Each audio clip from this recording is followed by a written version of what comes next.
rekan-rekan media. Sore hari ini saya beserta stakeholder yang terkait dengan masalah penanganan anak akan melaksanakan press release secara bersama-sama kaitannya dengan kejadian yang terjadi di wilayah hukum Polres Tanah-Karo, tepatnya di Desa Guru Pinayan. Nanti akan saya sampaikan. Bersama dengan kita hadir sore hari ini rekan kami dari Kepala UPT Kementerian Sosial Republik Indonesia yang ada di Medan, kemudian Ketua Lembaga Perlindungan Anak Sumatera Utara, kemudian Kepala Dinas Sosial Kabupaten Karo, mungkin diwakili ya Pak ya? Ada? Oh iya Bapak. Kemudian Kepala Dinas Perlindungan Anak, Pengendalian Penduduk dan Keluarga Berencana, Direktur Rumah Sakit Umum Kabanjahe, kemudian ada Komnas Perlindungan Anak Kabupaten Karo, Ibu Kepala Desa Guru Pinayan, Ketua P2TP2A Kabupaten Karo.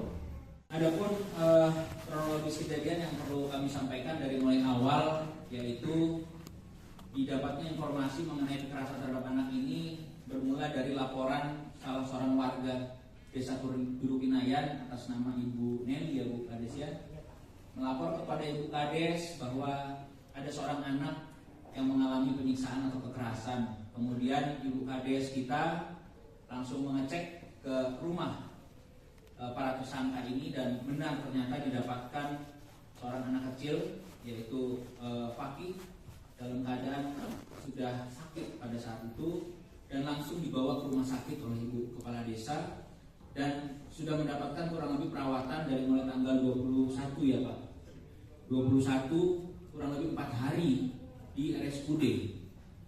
4 hari di RSUD karena memang ini mendapat perhatian Ibu Kepala Dinas Pemberdayaan Perempuan dan Anak Kabupaten Karo kemudian berkoordinasi dengan penyidik di Polres Tanah-Karo yang kemudian melaksanakan proses penyidikan dari mulai pemeriksaan saksi-saksi dan sampai penetapan tersangka dan penanganan terhadap para tersangka. Bapak Ibu sekalian, kami perlu sampaikan teman-teman bahwa Polres Tanah-Karo saat ini sudah menetapkan 2 tersangka terhadap kasus ini, yaitu yang pertama paman daripada anak atau korban atas nama JS.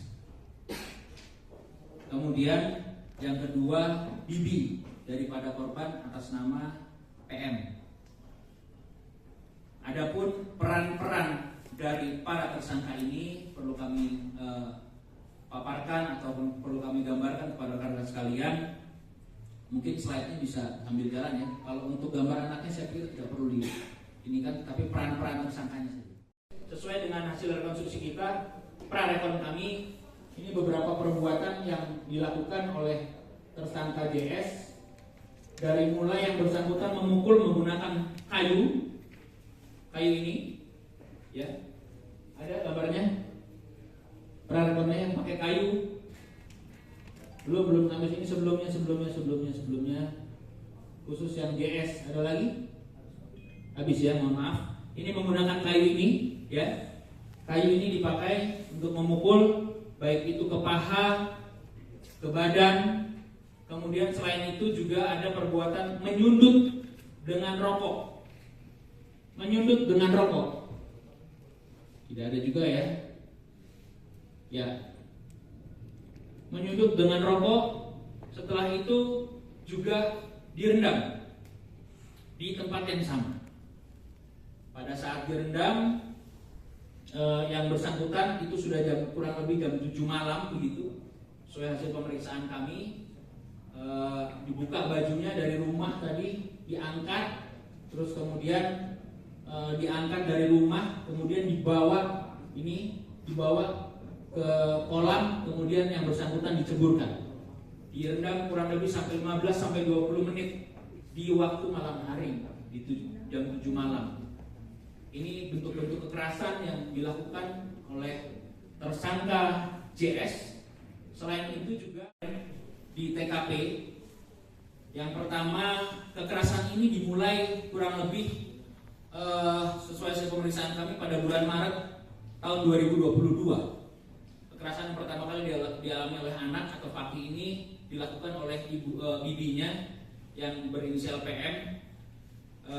Ada perbuatan memukul, menampar, kemudian ini sesuai dengan hasil visum yang kita juga sudah dapatkan, mencubit, kemudian selain itu yang bersangkutan juga pernah memukul memukul korban dengan barang bukti yang sudah kita sita juga, nanti saya sampaikan. Ini adalah barang bukti yang sudah kita sita atau geledah dari TKP, memukul dengan menggunakan jemuran plastik itu dipatahkan kemudian dipukul, baik itu ke paha, ke tangan, dan ke badan. Selanjutnya, selain itu juga yang bersangkutan pernah disuruh berendam atau direndam kalau saya bilang. Itu tadi di gambar sebelumnya yang awal. Jadi di rumah, nah ini dia, di tempat ini korban ini mendapatkan suatu bentuk kekerasan, kalau saya bisa sampaikan. Dia disuruh masuk ke dalam bak ini yang kurang lebih tingginya 1,5 meter, kemudian disuruh masuk karena katanya yang bersangkutan kotor, baru pulang dari rumah tetangganya, disuruh mandi di situ. Ketika sampai di tempat berendam itu, korban sampai terluka di atas kepalanya karena terkena broti maupun seng. Ya, ini lokasinya, tempat di mana korban mengalami luka di kepala. Itu akibat daripada yang bersangkutan disuruh berendam atau direndam, kemudian karena saking takutnya kemungkinan nanti kita akan dalami lebih lanjut karena korban belum bisa diperiksa, sehingga bisa terluka kepalanya kena seng maupun broti. Paki? Siapa Paki itu? Siapa yang kamu? Ponakan Pak. Dari bulan berapa Paki tinggal sama kamu? Dari 2021 Pak. Yang jemput ke Jakarta siapa? Istri Pak. Iya Pak. Kira-kira pertanyaannya mungkin ini, tapi perasaan kamu sekarang setelah tahu Paki kondisinya kritis atau seperti ini gimana? Hah? Perasaan kamu? Salah Pak. Hah? Menyesal Pak. Merasa bersalah? Bersalah. Gitu ya? Iya Pak. Cukup? Sehat ya? Ibu dalam keadaan hamil sekarang? Sudah berapa bulan hamil? 9 bulan? Terakhir kontrol bulan berapa? Saya perkiraan bulan ini atau bulan depan?